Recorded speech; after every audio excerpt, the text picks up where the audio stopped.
Hello friends, Om Shanti.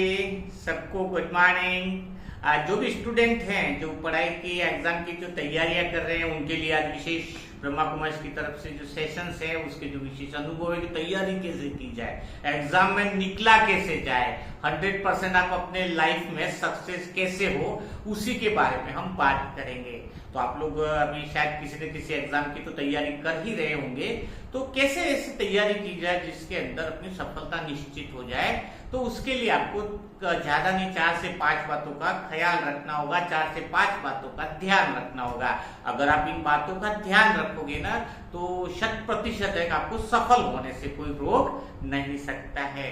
तो सबसे पहली चीज अपने आप को चेक करना है, जो बातें मैं बताने जा रहा हूं आपको, कि अगर आप लोग एग्जाम की तैयारी कर रहे हो लेकिन कई लोगों का सबसे पहला क्वेश्चन आता है कि हम लोग इतनी मेहनत नहीं कर पाते हैं, थोड़ा रात को नींद आ जाती है और बीच में थोड़ा सा आलसपन आ जाता है, अलबेलापन आ जाता है। तो उनके लिए विशेष बात है।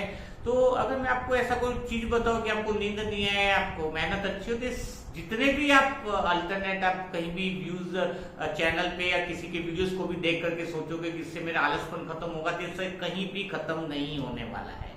आपको इसके लिए विशेष काम करना होगा, एक बात को समझना होगा कि मेहनत करते कौन लोग हैं। पता है मेहनत कौन लोग करते हैं? मेहनत वही लोग करते हैं जिसको कामयाबी का भरोसा होता है, जिसके अंदर विश्वास होता है कि मेरे अंदर ये भरोसा है कि मैं ये चीज कर दिखाने वाला हूं। जिसके अंदर जो विश्वास होगा ना, वह विश्वास ही उसको मेहनत करने के लिए प्रेरित करता है। आपको पता है कि 36 ईयर से जो ओलंपिक है उसके अंदर 7 गोल्ड मेडल तो रेगुलर लिए थे, लेकिन 7 गोल्ड मेडल का रिकॉर्ड आज तक नहीं टूटा था। पता है उसका रिकॉर्ड तोड़ने वाला कौन था? है उसका माइकल फेल्प्स। उसने 2008 में ओलंपिक के अंदर, बीजिंग ओलंपिक के अंदर लगातार 8 गोल्ड मेडल लेकर तहलका मचा दिया था, रिकॉर्ड तोड़ लिया था। लेकिन आपको पता उसने 2007 में ये बात बता दी थी कि मैं रिकॉर्ड तोड़ने वाला हूं। 2007 में, यानी रिजल्ट मैदान में आने से पहले तैयार हो जाता है। आपके एग्जाम आप जब दोगे, कंपटीशन का एग्जाम दोगे, उसके पहले ही रिजल्ट तो आपके अंदर तैयार हो चुका है कि इस एग्जाम में कौन सिलेक्शन होने वाला है। वहां पे तो सिर्फ फॉर्मेलिटीज होती है, मैदान में चैंपियन नहीं बनते, चैंपियन तो मैदान से पहले बन जाते हैं, खाली वहां पे तो परफॉर्म करना होता है। तो अगर आपके अंदर भरोसा है ना कि मैं एग्जाम में निकलने वाला हूं, तो आपकी मेहनत बहुत अच्छे से होगी। जैसे उसको बोला ना, वो तैराकी के अंदर 8 गोल्ड मेडल लाया था, तो उसको पूछा गया कि आप इतना कैसे लेकर के आए, कैसे आप इतना मेडल और इतनी सब चीज पॉसिबल कैसे हुई? कि आपने आज, पहले तो उसको अहंकार ही बोलते थे कि इसने पहले से अनाउंसमेंट किया तो ये बहुत ईगो वाला आदमी होगा। नहीं, तो उसने एक बात कही कि तैराकी के अंदर मैंने क्या, क्योंकि पिछले 4 साल से मैंने एक दिन भी छुट्टी नहीं ली। मैंने इतनी कड़ी मेहनत करी कि अमेरिका के अंदर जो 25 दिसंबर का क्रिसमस का दिन बहुत बड़ा दिन मानते हैं, मैंने उस दिन भी छुट्टी नहीं ली और मैं लगातार 10 घंटा, 8 से 10 घंटा मैं पानी के अंदर रहता था। इतनी मेहनत उसने की। यानी कहते हैं ना कि जब इंसान की मेहनत इतनी अच्छे से, और मेहनत क्यों कर पाया वो? क्योंकि बिकॉज वो अंदर से उसका बिलीफ सिस्टम बहुत ज्यादा था कि मैं ये रिकॉर्ड तोड़ के दिखाऊंगा। आप समझ रहे हो? उसके पहले जबकि उसके अंदर इंसिडेंट भी हो गई, कलाई मुड़ गई, बहुत सारी चीजें हुई, इतने सारे स्ट्रगल के बाद भी वो निकल पाया, 8 गोल्ड मेडल लेकर के आ पाया। उसका कारण था विश्वास। तो सबसे पहले आपको क्या करना होगा? आप किसी भी कंपटीशन के एग्जाम की तैयारी कर रहे हो, अगर आपके अंदर है कि ये तो बहुत सारे स्टूडेंट हैं, इसमें तो बहुत ज्यादा टफ कंपटीशन है, इसमें तो निकलना मुश्किल है, अगर इस तरह की अगर कोई बातें आपके अंदर भरी पड़ी हैं, तो समझ लेना कि आपको मेहनत भी आप अच्छे से नहीं कर पाओगे और एग्जाम में निकलना मुश्किल हो जाएगा। यहाँ पर आपको ये सोचना होगा कि वो जो 5 कैंडिडेट सेलेक्ट होने वाले हों, चाहे 10 सेलेक्ट होने वाले, चाहे 1 सेलेक्ट होने वाला, वो मैं ही हूँ और मेरे लिए ही वो एग्जाम बना है और मैं उसमें निकल के बताऊंगा।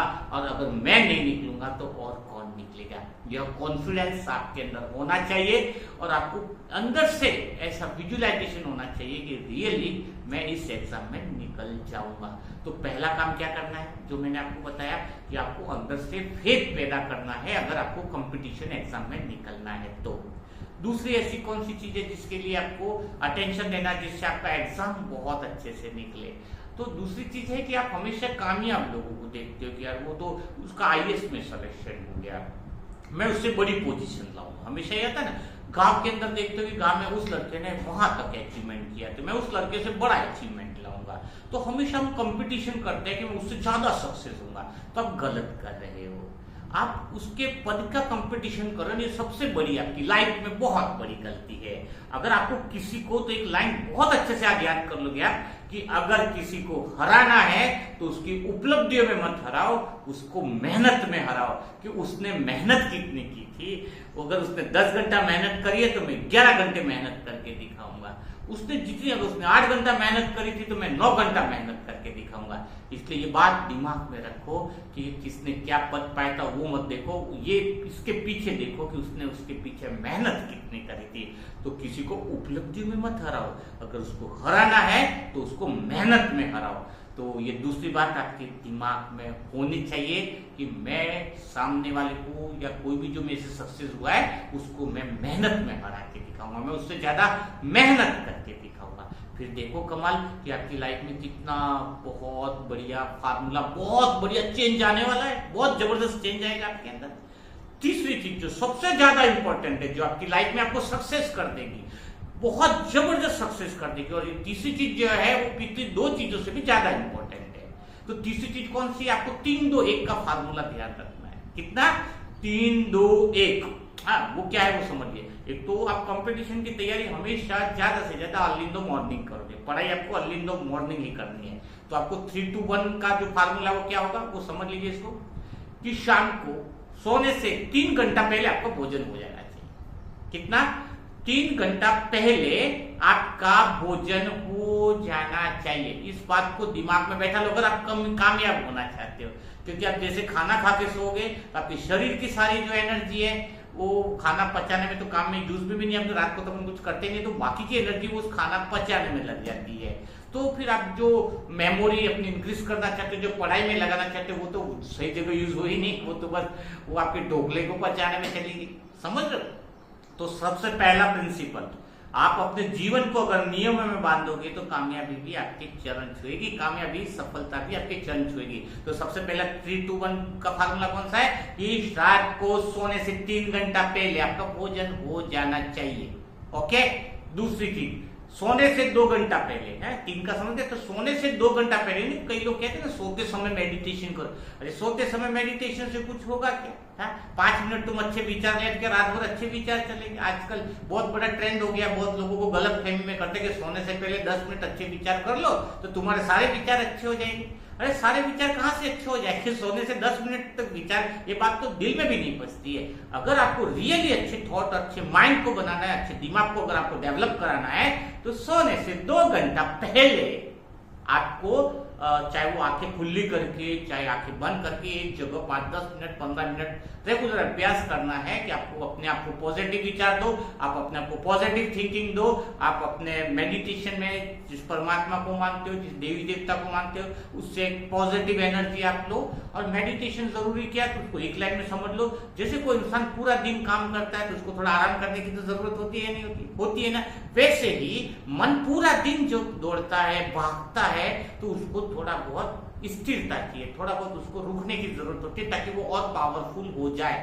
अब आप समझ गए मेडिटेशन का मतलब क्या है, जरूरी क्यों है?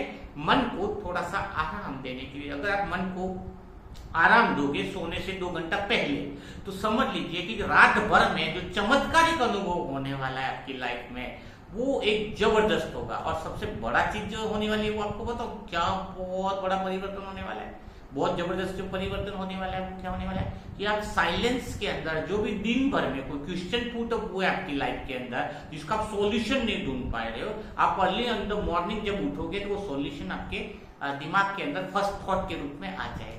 ये ऑटोमेटिकली आपका ब्रेन आपको इस चीज का सॉल्यूशन देगा। ठीक है। और तो 3 का रेशो आपको समझ में आ गया, 3 घंटा पहले खाना है। 2 का रेशो क्या समझ में आया कि सोने से 2 घंटा पहले आपको मेडिटेशन करना। अब सोने से 1 घंटा पहले क्या करना उस बात को समझ लीजिए।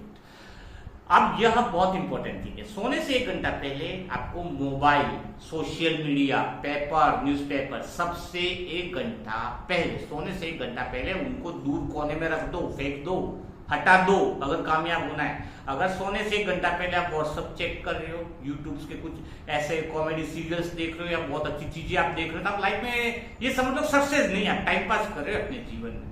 क्योंकि जो इंसान त्याग करने के लिए तैयार नहीं है, जो इंसान समर्पण करने के लिए तैयार नहीं है, उसको कामयाबी मिल ही नहीं सकती है। अगर आप वास्तव में अपने जीवन में कामयाब होना चाहते हैं, अगर वास्तव में लाइफ में कुछ कर दिखाना चाहते हो, तो आपको सोने से 1 घंटा पहले मोबाइल से बिल्कुल दूर रहना है, टीवी से बहुत दूर रहना है, 1 घंटा बिल्कुल रिलैक्स रहना है। और उस बात के बारे में भी आप सोच सकते हो जो आपको क्रिश्चियन समझ में नहीं आया, उसके बारे में हल्का बहुत चिंतन करना है। सोते समय बुद्धि पर लोड नहीं होना चाहिए, बुद्धि हल्की होकर सोए, यानी सोते समय ऐसी बातों को भी लेकर के नहीं सोना है जो बहुत बुद्धि पर लोड पड़ता हो। बुद्धि बहुत हल्के सोना मतलब क्या है, बुद्धि को हल्केपन में लेके जाना है। जब ये भी सोचे ना कि मुझे 10 बजे ही सोना है, तो ये भी एक टेंशन है। अगर आप ऐसा सोचोगे तो आप नींद भी नहीं कर पाओगे। सोते समय बस आप आराम से बैठो, बुद्धि को हल्की हल्की बातों में लो। जैसे आप हल्की हल्की बातों को सोचोगे तो ऑटोमेटिक नींद जो है वो आपको स्वतः ही आ जाएगी। तो ये बातें जो हैं, कुछ बातें मैंने आपको बताई, जो पढ़ाई करने वाले जो स्टूडेंट है इनके लिए बातें बहुत बड़ी इंपॉर्टेंट है, उनके कैरियर के लिए भी बहुत बड़ी इंपॉर्टेंट है। तो कल फिर हम बात करेंगे कि इस दिमाग को, इस ब्रेन पावर को कैसे बढ़ाया जाए। एक बार पढ़े और भूले ही नहीं, ऐसी कौन सी चीज की जाए। तो उसके लिए कल के सेशन का इंतजार करिए, कल फिर मुलाकात होगी। तब तक के लिए सभी भाई बहनों को ओम शांति।